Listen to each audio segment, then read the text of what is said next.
How's everyone doing today? Great. Thanks. First of all, thank you so much for coming in this morning to our studio. Before we get started, I have a lot of questions for you guys. The only reason we get to be here at the Toronto Film Festival is because of our sponsors. And I want to give a huge thank you to Nordstrom Canada for allowing us to cover your movie and all the other movies. So a big thank you. Now I get to talk to you guys. Everyone watching this interview, except for a few people, will not have seen the movie. I hate asking the generic questions, but can you sort of talk about what the film is about? All right. The film is about a queer black teenager that wakes up every day and gets shot by the police on the way to his closeted white boyfriend's house to come out to a conservative pundit dad. And I think it really deals a lot with just identity and accepting people as wholes rather than in fragments. Ali? I think it's a film really about identity, you know, who we are, who we can be in this life, and how we can make that work for ourselves. And it's told through the perspective of this young black gay teen who is in love with a young white guy who has a beard friend in this white girl, and ultimately all sitting here. all sitting here. And it's just you know, what does he have to do to get through a day and move on with his life? I got to tell you, I've seen the film. One of the things that struck me was right at the beginning, I try not to, when you're seeing movies at festivals, the greatest advantage is you haven't seen a trailer. You don't know the twists and turns. So as I was watching it, it's a pretty powerful opening when this is, I don't want to give, how much am I allowed to say? Do you know what I mean? We can dance around it. We'll find a way to weave around what happens, you know? Yeah, I'm just saying that it's a very powerful opening 15 minutes. Yes, I'll indeed. say it like that. I think that's the best way to say it. Yeah. For you guys, I want to ask, for you guys, what was it like reading the script for the first time? And because this is not your typical narrative structure and story. Yeah, for me personally, I think that's the first thing that stood out, because for young black actors, we don't typically get to do projects that have a time loop structure. So when I read that, I was already blown away, and then with the content of it as well, I was like, oh yeah, this is something that needs to be seen. Thanks, man. Honestly, when I first read the script, I always say this, it's like I read it too fast because, I mean, Stanley wrote such a beautiful story, and I just wanted to know what happened next. I never expected anything to happen. I was in the moment when I was reading it the whole time, and he wrote such beautiful, full characters, so he made it like easy for us because there wasn't much guessing. It was mostly on the page, and I mean, he just wrote such a beautiful script. Spencer, you have to talk. Hello. Hey. Yeah, I mean, I think we all read quite a few scripts, and they don't usually come along and have these kind of, ideas and characters, and, let's be honest, a lot of them are shit. And this one was so... Maybe we should not let Spencer talk. No, it was just keeping it real. When you read something this good, you know that it can be special. And But by the way, you're not the only actor I've heard say that they don't read like great scripts are hard to come by. They are. Yeah. I hear that from That's everybody. the truth. Yeah. I'm just speaking the truth. Right. No, but I mean the characters, you just don't get that, and especially from a 19-year-old kid at the time. You know, it was incredible, and yeah, I was just happy to be able to get to go in and read for it, you know. Sure. For all of you guys, no matter what movie you're making, you never have enough time and you never have enough money. So when you started to make this thing, for each of you, what were you sort of nervous to be able to pull off with the time and money that you had? I knew that we had exactly enough time and precisely enough money to do everything we needed to do to land right here. It all worked out exactly as we planned, and you're wrong. Okay.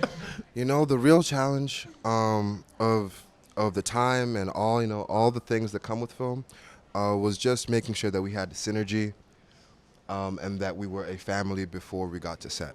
That was the real difficulty, and it worked out. Well, you know, I mean, for me,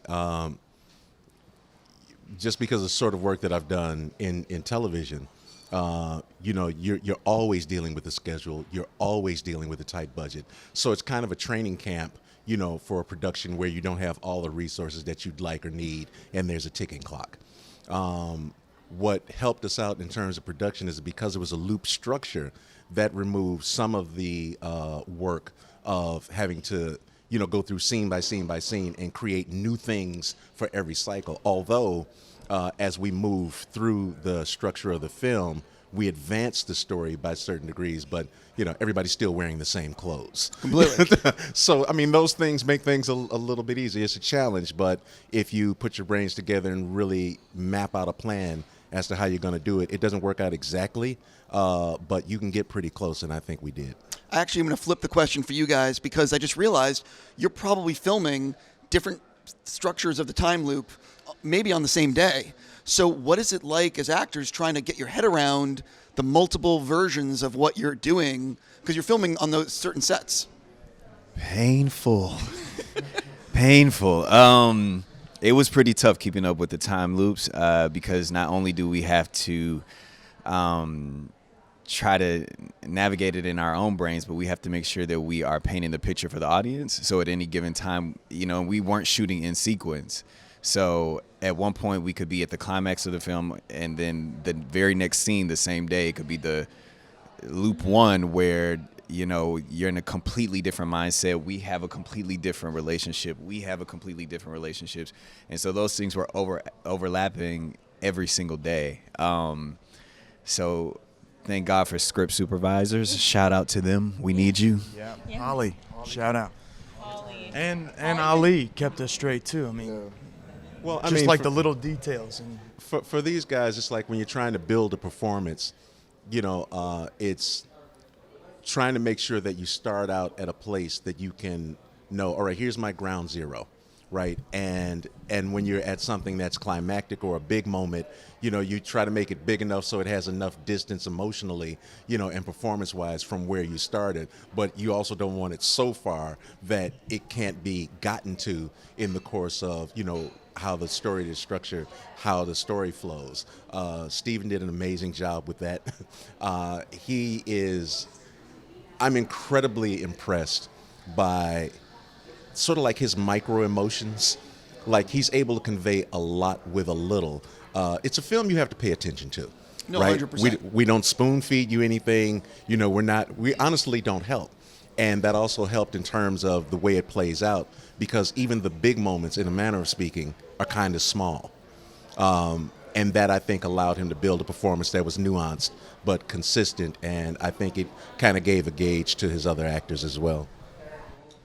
yeah, because a lot of my performance was based on because I didn't know how he was going to be within each loop. I can read it and anticipate all I want, but it was really like almost an improvisational feel to a lot of the scenes, because we're shooting the same scene 6 different ways kind of thing, and little things are changing in each one, little details.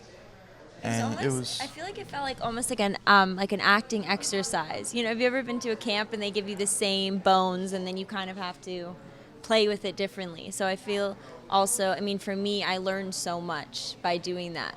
And it as an actor, it made you had your structure to the scene, but also it gave you this freedom to kind of explore the character, which I thought was so fun and interesting.